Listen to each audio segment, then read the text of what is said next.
What's going on, guys? This is Rob, and it's been a while since we made an explanation style video. And because we're coming up on the Fantastic Four, and we have the whole idea of like the multiverse going into, was it Avengers Doomsday and Avengers Secret Wars, I thought doing a video kind of explaining the history of the multiverse wouldn't be the worst idea. On the surface, the multiverse seems complicated. It's actually not. And if you know what you're talking about, you can do it in about 30 minutes, right? So the first thing that I want to establish here when it comes to the multiverse in Marvel Comics is that traditionally, up until Al Ewing's run on Defenders Beyond and in his Ultimates run, we didn't really have a true history of the multiverse. We did to a degree, but not really, right? In like Astonishing X-Men Volume 3, issue number 61, for example, Sage is explaining the nature of the Exterminators in Marvel Comics. It was a whole extermination event and that kind of thing. But the bigger point is that she talked about the nature of the Celestials, in that initially there was only just the main Marvel Universe. And then the Celestials, essentially dealing with this threat that they couldn't control, ultimately created the multiverse and then banished this threat to an alternate reality. At the same time, if we look at Fantastic Four issue number 161, which is really when the multiverse was first actually introduced in Marvel Comics, that 3-issue story arc running into 164 kind of explains the whole idea of alternate realities. And of course, that's built on with Marvel What If, where Marvel starts exploring the idea of alternate realities. And the only real explanation there, if you want to call it that, is that all you have is the main Marvel universe, and every alternate reality is basically a branch off of that main Marvel universe. You guys are pretty much familiar with that because of like Marvel's What If. You know, it's like, what if Bruce Banner never became the Hulk? What if Spider-Man never lost the Enigma Force from the Acts of Vengeance storyline, for example, when he was Captain Universe? What if, you know, Steve Rogers was never thawed out, right, and just stayed frozen in ice for however long? And for the most part, that worked in Marvel, right? It wasn't really a massive issue, and as the fan base, we kind of went with it. But then you come into the Ultimate Universe, introduced originally in the year 2000 with Earth 1610. There was no branch universe effect there. It's not as though the Ultimate Universe picked up with like, well, what if Peter Parker had gotten, you know, become Spider-Man at a different point in time or something like that? Instead, it just kind of went off to the races. And so this really left a huge question, which is, if this universe exists, but it's not based on the main Marvel universe, then how in the world do you tie it into the multiverse? And we started seeing more and more questions like that pop up as different alternate realities were introduced in Marvel that seemingly had nothing to do with the main Marvel universe. And so all this came to a head in Al Ewing's Ultimates. And Al Ewing's kind of the cosmic guy in Marvel, which is to say, like, whenever there's stories out there that deal with the multiverse, the history of the multiverse, all kinds of different powerful beings that are out there, Al Ewing's usually the dude who handles it. And so most of you guys are familiar with the story of the first Firmament, but for those of you guys who are not, what Al Ewing did is he came back and he basically said there are a finite number of universes that exist in the multiverse that are never changing, right? Call them multiversal constants if you want to. Everything else is just a branch off the main Marvel universe. And this came from the first Firmament. So the idea behind this was that the first Firmament simply came into existence. We can largely presume it was created by the one above all, but Al Ewing never really explains that. What ends up happening is the first Firmament creates life on its own. And for those of you guys who remember like the Ultraverse in Marvel, yes, it's very similar to the character of Nemesis. But the first Firmament in creating life saw itself as a kind of absolute authority, meaning that it believed it was the Alpha and Omega, the beginning and the end. It should live forever. And so in creating these beings, it called them aspirants. And the aspirants were very dedicated to the first Firmament. And so what they would do is they would create life, right? Planets and stars, solar systems, galaxies, the whole 9 yards. They literally filled in the first cosmos, which is the other name that the first Firmament has. And that those creations that were deemed, I guess, unsatisfactory by the first Firmament were destroyed by the aspirants, and they would start over again. But there were some aspirants who believed that the very universe itself, right, the first Firmament and every form of life within it, should understand growth, change, and mortality, that it should die and then be reborn as something new. And so these aspirants changed their physical appearance and started calling themselves the Celestials. And so what followed was effectively a holy war between the aspirants and the Celestials, but it was a holy war fought on cosmic proportions. So where you and I, right, human beings, wage war with, you know, bombs and guns and tanks and so on and so forth, These guys were waging war on a universal scale. Entire planets were their weapons. Now, we never really got to see the ins and outs of the battle itself. It would have been cool if we had.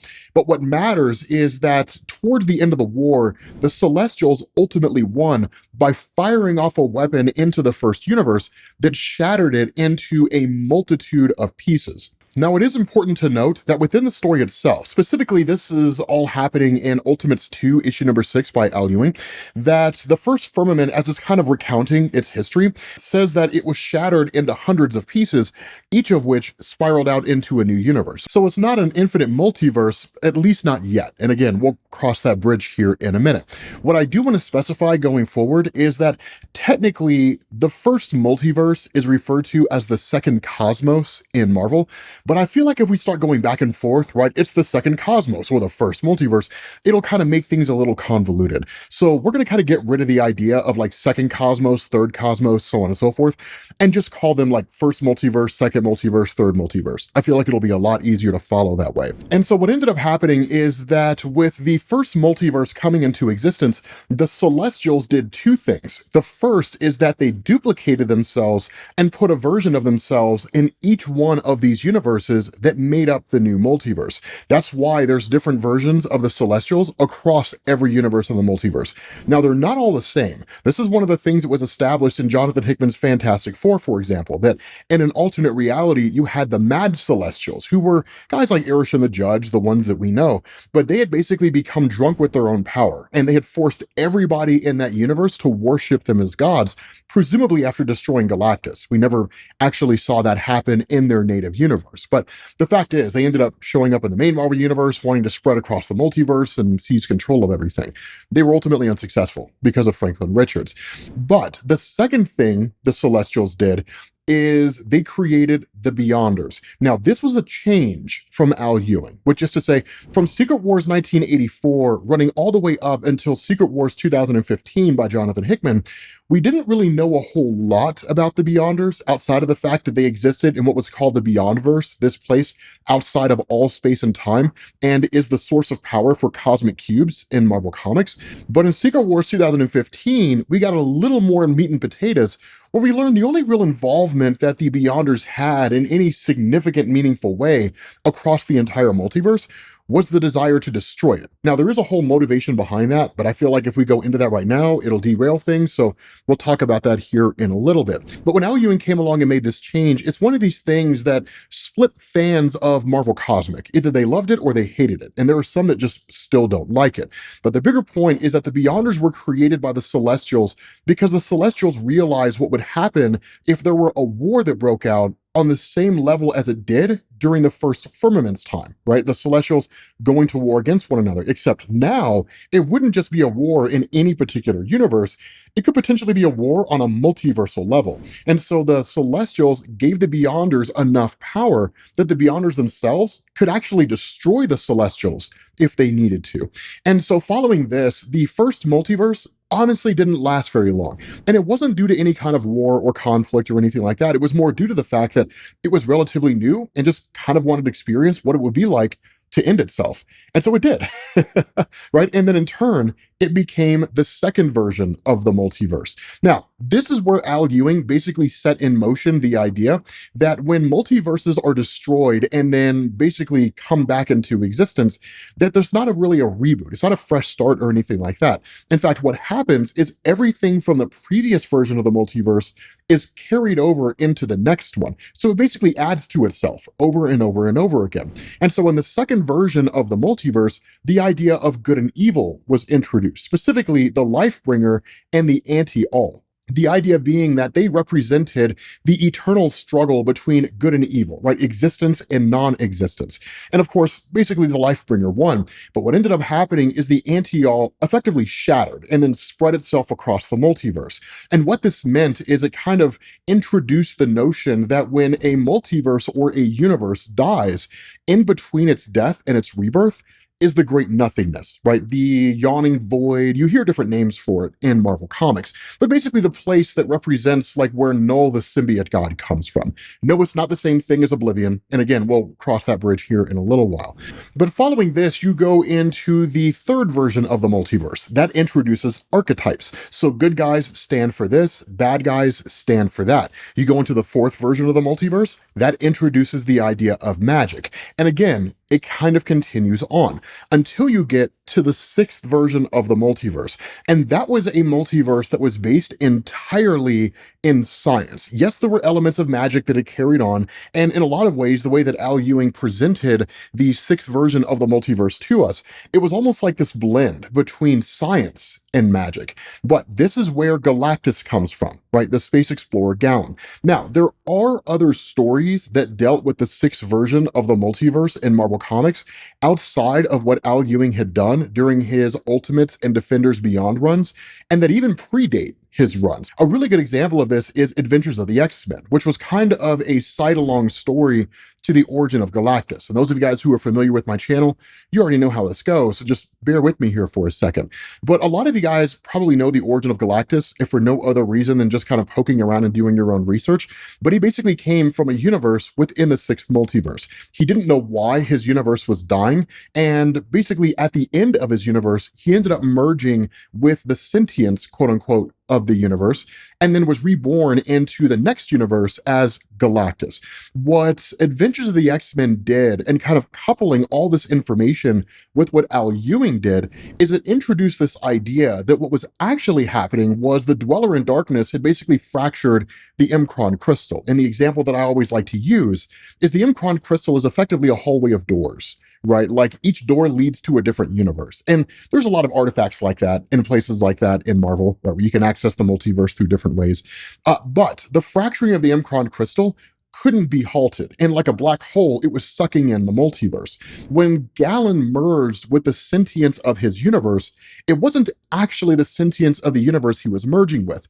It was the sentience of the sixth multiverse that he was merging with. And that's why when that version of the multiverse condensed down and then basically exploded with a big bang, creating a new multiverse, there's a version of Galactus in every universe that exists out there. Now, again, this is largely conjecture. There isn't really anything per se in Marvel Comics that officially establishes this, but we can just kind of put the pieces together, right, using our own lines of logic and whatnot to draw a pretty reasonable conclusion. And so where this now takes us into the seventh version of the multiverse, while that does basically encompass everything that you've ever read in Marvel Comics leading up to Secret Wars 2015, I want to stave off the conversation about Secret Wars 2015 for a second, and I want to talk about the nature of the multiverse and cosmic entities. Now, in Al Ewing's Ultimates, issue number 5, he answered a question that a lot of us had running up to that point in time, because while the first run kind of answered a lot of these questions and introduced a lot of things, it was the question of if this is effectively the new history of the multiverse, and there's not really any mention of cosmic entities in the traditional sense. So eternity, infinity, different things like that. Had they ever existed in the multiverse leading up to its seventh version? And the answer is yes. In that comic, he specified that every single universe from the creation of the first multiverse going forward manifests itself as the cosmic entity eternity. Now, eternity represents time, and his sister, for lack of a better word, infinity, represents space. So between the two of them, they of course represent time and space. Now, we weren't really given specifics outside of that, but we can largely conclude that much like the main Marvel universe that existed in the seventh version of the multiverse, that eternity spawned a whole bunch of child cosmic entities. And so we're talking about guys like Eon, Eulogy, Empathy, Expediency. What can I say, man? Eternity has a thing for kids whose names start with an E. But still, right? We don't definitively know that, but we can just kind of draw that conclusion. And so with that out of the way, what I also want to do here is I want to take a second and kind of wrap back to our discussion about the nature of universes within the multiverse. So again, most multiversal stories, like 99% of them in Marvel Comics, specifically outside of Al Ewing's run and whatever you happen to see in Dan Slott's Spider-Verse, as well as Jonathan Hickman's Avengers and New Avengers, and whatever other miscellaneous stories out there deal with the multiverse, most of them deal with the idea of an alternate reality that branches off the main Marvel universe. That's the entirety of What If, right? So again, what if Spider-Man never lost the Enigma Force, right, during the events of Acts of Vengeance, when Loki pit the villains against the superheroes? And so taking the work that Al Ewing had done in Ultimates and Defenders Beyond and kind of bringing it again back into this conversation, the very notion of the fact that the first firmament shattered into hundreds of universes would indicate there are constant universes out there, which is to say when the multiverse dies, that the multiverse is reborn, and these hundreds of universes always come with it. Now, we don't know what all those hundreds of universes are, and outside of a story where the context just shows that it doesn't branch off the main Marvel universe, we don't necessarily know if that's the case or not. But that's where I want to come into the idea of the Ultimate Universe, because the Ultimate Universe did not branch off the main Marvel universe. There was no way for it to have branched off the main Marvel universe, and if it did, there had to have been some catalyst for it. Again, we're talking about Earth 1610 in Marvel. The original Ultimate Universe launched in the year 2000. I'll explain why that matters here in a little bit. The important thing is that this effectively established that the Ultimate Universe is one of several universes out there that just manifests on its own. It will always exist. It always comes into existence in some capacity. It can be destroyed, and we saw it destroyed, and the maker's currently trying to recreate it in Marvel. But the fact is, right, that's how you reconcile these various universes that exist out there that have nothing to do with the main Marvel universe, yet somehow exist, right? It's the best explanation that we get. And so following that, I want to go into the higher level cosmic entities. Now, these are higher beings like the Living Tribunal, guys like Oblivion, the Phoenix Force. The Living Tribunal and the Phoenix Force are specifically interesting here, and we can largely draw conclusions with Oblivion. We'll talk about why here in a second. But with the Living Tribunal and the Phoenix Force, we don't really have a genesis point, which is to say, we don't know when they originated, like where they actually started. They just came into existence at some point.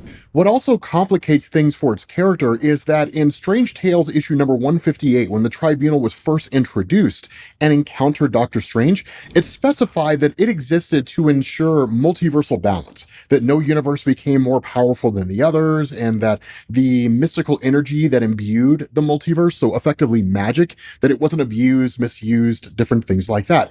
But over the years, the role of the Living Tribunal has really fluctuated to the point that it doesn't really seem to have a purpose anymore. And the reason why I say that is because, again, in Al Ewing's work, he introduced the multiversal eternity, which is to say, if the multiverse could get up, walk around, and talk to you, it would be the multiversal eternity. And so if that exists, what's the purpose of the Living Tribunal? And even to this day, there are fan debates all the time about who's more powerful, right? The Living Tribunal or the Multiversal Eternity. The Living Tribunal exists as an aspect of the multiverse, so it doesn't fall under the Multiversal Eternity. We haven't really seen Multi-Eternity for a while, at least not that I'm aware of. And so we don't even know if it exists anymore. I have heard tell that the Incredible Hulk comics at the moment are dealing with a lot of that stuff, but I'm not really current on the Hulk. I need to get current. So again, this information is based on what I know so far. But the fact is that beyond the Living Tribunal, you go into the Phoenix. Now, the Phoenix Force represents the sum total of all life that has ever, currently does, or will ever exist across the multiverse. It is immensely powerful. And in fact, within Al Ewing's Marvel Cosmic Hierarchy, his multiversal hierarchy, the Phoenix Force is actually beyond the Beyonders themselves. We did make a video that basically runs over the cosmic hierarchy of cosmic beings in Marvel Comics, so I'll post a link to that down in the description. Alex, please actually do it this time. Like, apparently you guys have been complaining that Alex doesn't do it. I don't know. Alex, you're getting yelled at by me and the fans. But again, right, the Phoenix Force, it does have its own history. If you guys are interested, we can go into that. We can make a video about the history of the Phoenix. It's pretty chunky, right? So it's more than we can simply do in this video, if for no other reason than the sake of brevity. But beyond the multiversal cosmic entities, right, because there are a few others, Hawk God and different things like that, beyond the multiversal cosmic entities, you also have multiversal organizations. Now, not all these organizations continue to exist. Some of them are defunct, but there are two major multiversal organizations that have existed over the years in Marvel Comics that really had more of a hand in the progression of the multiverse than anybody else. The first is the Omniversal Development Court, and the second is the Captain Britain Corps. Now, the Omniversal Development Court was initially led by a woman named Saturnine, or Saturnine, depending on how you want to pronounce it. She was the Magistrix, and the entire idea behind the Omniversal Development Court is that it would monitor every universe. And across the multiverse, around the same time, every universe should start to develop superheroes. So mutants should start to come into existence. Some version of the Avengers will form, some version of the Fantastic Four, so on and so forth. If that doesn't happen, then the Omniversal Development Court will go into that universe and initiate something called the push to basically jumpstart the evolution of that universe and get it caught up with all the others. Now, the most notable instance of this happening, and the only real meaningful appearance of the Omniversal Development Court, was the Crooked World storyline, the Mad Jim Jasper story. Most all of you guys have heard of his character. He was basically a guy who had wiped out all the superheroes on his Earth, which was Universe 238. The Omniversal Development Court didn't know this. So when they went into his universe and initiated the push, it pissed off Jim Jaspers. He sparked the Jaspers warp, which literally started twisting the entirety of the universe in like a reality distortion tornado. And it would have infected the entirety of the multiverse had the Development Court not obliterated the entirety of the Earth 238 universe. Now, that goes into the 616 version of Jaspers, and again, we don't necessarily have to go into that. But the second thing here is the Captain Britain Corps. Now, the Captain Britain Corps is particularly interesting. It's actually really fascinating. Those of you guys who are familiar with the Green Lantern Corps from DC Comics, imagine that it's basically like the Lantern Corps, where they have basically lanterns that monitor different sections of space, sectors as they're called in DC. But instead of them being sectors of space, they're entire universes. And so you have a Captain Britain in each and every universe. You don't see their stories all the time, and you don't necessarily see them interacting on a multiversal level all the time. But when you do, it's pretty cool. A really good example of this is during the collapse of the multiverse in Jonathan Hickman's Avengers and New Avengers. And the idea that basically incursions were taking place and entire universes were being wiped out as a result of those Earths crashing into each other. During the events of Spider-Verse, Spider-Man UK, right, the Captain Britain of his universe, once Spider-Verse was done, was supposed to go back to his reality. But when he did, or at least when the doorway was opened for him to enter, there was just a black void because his universe had been destroyed by the incursions. He just didn't know it. It was really, really fascinating, right? The Captain Britain Corps themselves actually dealt with the incursions as well. And we'll talk about what that means here in a minute. But the general gist of the Captain Britain Corps is that they are basically led by Saturnine, which is to say, like, they're almost kind of like an army. They were at one point the long arm of the law, for lack of a better word, for the Omniversal Development Court. Once Saturnine was kicked out and the court was effectively disbanded, that Saturnine just kind of became the leader of the Captain Britain Corps in and of itself. And she would assemble the entire Corps in times of multiversal crisis. Outside of that, the Corpsmen would just kind of go out, they would do their thing, they would report back to her if there was anything they needed to tell her in particular, and that was effectively it. But that takes us into Hickman's Avengers and New Avengers. There are some elements of the multiverse that we are leaving out here, and so if there is anything that I have not covered here that you're interested in, leave a comment down below, and I'll get to it as best I can. Plus, I love making videos that you guys find intriguing and interesting, because I know all this stuff. Right? So I just love teaching you guys cool things. So as most of you guys know, right, the entirety of Hickman's Avengers and New Avengers, it was all basically caused by Doctor Doom, right? That Doctor Doom had basically learned alongside the Molecule Man that the Beyonders had basically created a Molecule Man in every single reality across the multiverse. Now, again, this is all happening before Al Ewing made the huge change with the Beyonders that they were made by the Celestials and all that stuff, right? So that has not happened in Marvel Comics. So at the time that Hickman was writing a story, the Beyonders were just some villains essentially out there in the multiverse, or at least in the Beyondverse. But the reason why the Beyonders had created these versions of Molecule Men across the multiverse was because they had enough power to destroy every universe that they were in, and the goal of the Beyonders was to blow up all the Molecule Men at the same time, just to destroy the multiverse, just to see what happens. It was just this grand cosmic experiment.